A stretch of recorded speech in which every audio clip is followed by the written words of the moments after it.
नमस्ते हजुरहरूलाई स्वागत छ मेरो च्यानलमा। आज मैले लिक्विड सोप बनाउने तरिका लिएर आएको छु। ल हेर्नुहोस् त, लिक्विड बनाउनको लागि सुरुमा चाहिँ 15 लिटर पानी हालेको छु। सुरुमा चाहिँ मैले युरिया मोल हाल्दै छु 250 ग्राम।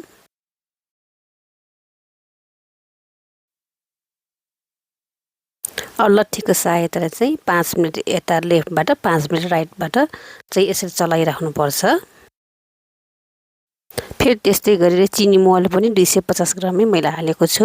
फेरि अघि नै भने जस्तै लेफ्टबाट एकचोटि राइटबाट एकचोटि 5-5 मिनेट चलाइदिनु होला यसरी नै। फेरि त्यस्तै गरेर मैले कास्टिङ सोडा पनि 250 ग्राम लिएको छु। फेरि त्यस्तै गरेर 5 मिनेट राइटबाट 5 मिनेट लेफ्टबाट यसरी नै चलाइराख्नु होला। ल हेर्नुहोस् त, यो कलर पनि चेन्ज हुँदै आयो, यो बाक्लो पनि हुँदै आयो। यो लिक्विड चाहिँ एकदम कम पैसामा बन्छ, 300-400 बन्छ।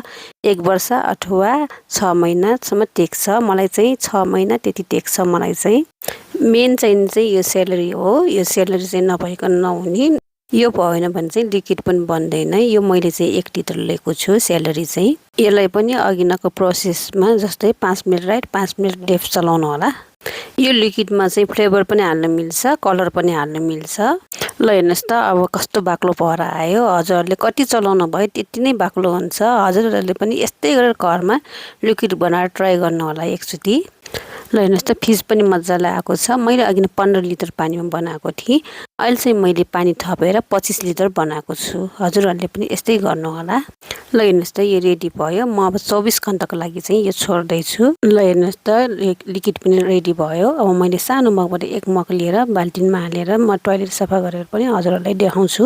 ल हेर्नुहोस् त, टोयलेट पनि कति फोहोर छ। म हजुरहरूलाई चाहिँ यो धोएर चाहिँ एकदम टिलिक्क टल्काएर देखाउँछु। ल हेर्नुहोस् त, अब म यो लिक्विडमा चाहिँ पानी हाल्दैछु। ल हेर्नुहोस् त, फिज आएको हेर्नुहोस् त, थोरै लिक्विडमा पनि धेरै नै फिज आउँछ। हजुरहरूले पनि यस्तै गरेर बनाउनु होला घरमा। ल हेर्नुहोस् त, मैले कपडा राखेँ। अब कपडा राखेर मैले चाहिँ यो टोयलेट अब क्लिन गर्छु। सुरुमा चाहिँ म बेसन सफा गर्दैछु। हजुरहरूले ग्लोभ लगाएन भनेर चाहिँ किङ मान्नु पर्दैन। म यो नुहाउनु र लुगा धुनुको लागि मात्र युज हुन्छ हाम्रो यो टोयलेट चाहिँ।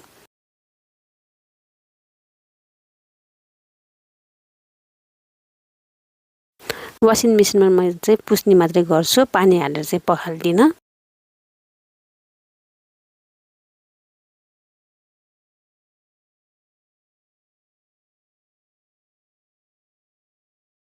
ल हेर्नुहोस् त, मैले पखाल्न पनि सुरु गरिसकेँ। ल हेर्नुहोस् त कति टल्कियो। ल हेर्नुहोस् त, अघि नै कस्तो फोहोर थियो, अहिले कति सफा भएको छ। अब हजुरहरूलाई सबै सफा गरेर म लास्टमा देखाउँछु रिजल्ट।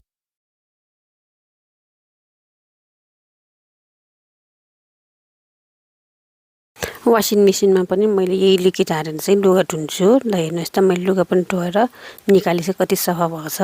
अब म चाहिँ हजुरहरूलाई चाहिँ स्कुटी धोएर देखाउँछु। अघि नै जस्तै मैले 1 भारो लिएको छु, सानो भारोबाट लिक्विड लिएर पानी हाल्दैछु। ल हेर्नुहोस् त, थोरै लिक्विडले पनि यस्तो फिज आउँछ। मैले त्यही थोरै लिक्विड लिएर चाहिँ गाडीहरू पनि यही लिक्विडले टुनी गर्छु। ल हेर्नुहोस् त, मैले कपडा भिजाइसकेँ। ल हेर्नुहोस् त, कस्तो मजाले फिज आइरहेछ। हजुरहरूले म धोएर पनि देखाउँछु।